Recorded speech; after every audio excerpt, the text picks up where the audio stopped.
Corona update आपको बता दें, देश में 2,76,583 कोरोना के मरीज पहुंच चुके हैं।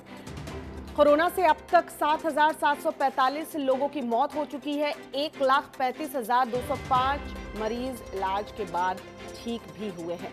देश में कोरोना के 1,33,632 एक्टिव केस अभी फिलहाल देश में है।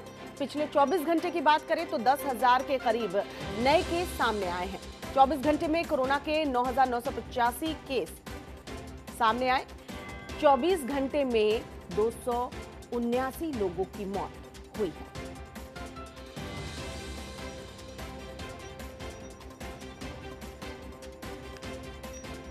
और हमारे सहयोगी अमित दुबे इस वक्त हमारे साथ जुड़ चुके हैं। सीधा रुख करेंगे अमित का।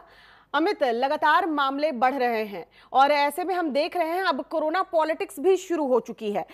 एक्शन प्लान क्या अब लगता है, क्योंकि देश अनलॉक 1 में एक तरह से पूरी तरह से खुल चुका है। अब आंकड़े बढ़ रहे हैं, बेड्स की संख्या कम है, इसे लेकर भी सियासत अलग अलग स्तर पर देखने को मिल रही है।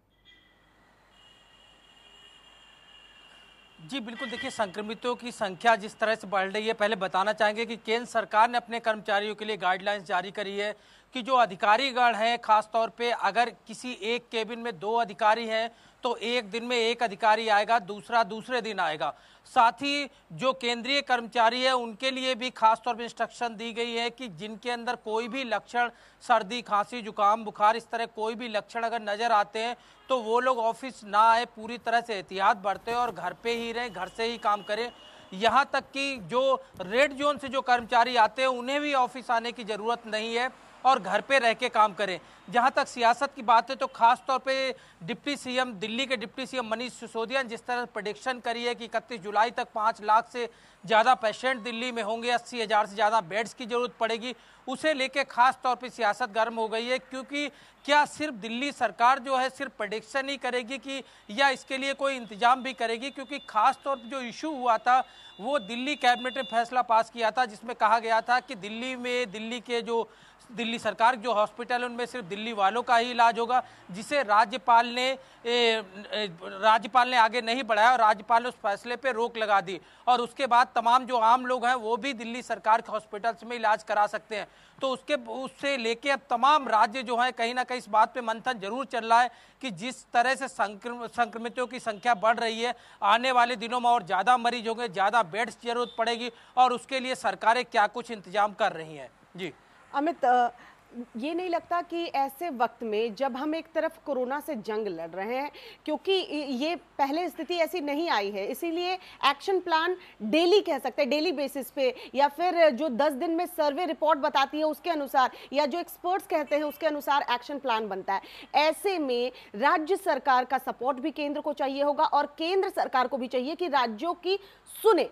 लेकिन अमूमन देखने को अब ये मिल रहा है कि हर राज्य अपने स्तर पर पॉलिटिक्स कर रहा है, क्योंकि कहीं ना कहीं आपको अपने वोट बैंक को भी साधना है। इसलिए अरविंद केजरीवाल ने आनन फानन में दिल्ली वालों के लिए बेड जो है रिजर्व कर दिया। जब इस पे उनकी थू-थू होने लगी, लोगों के रिएक्शंस आने लगे, तो उसके बाद अब तो हम लोग देख ही रहे हैं कि हालांकि नेगेटिव रिपोर्ट आई है और होम क्वारंटीन में, आइसोलेशन में खुद को कर लिया है, लेकिन अब आगे कर दिया मनीष सिसोदिया को, जो अब ये प्रिडिक्शन दे रहे हैं। आप ये नहीं बता रहे हैं लड़ाई लड़नी कैसे है, आप बेड की डिमांड सिर्फ कर रहे हैं। अभी भी वोट बैंक पॉलिटिक्स सूझ रहा है इन पॉलिटिशियंस को। जाहिर तौर पे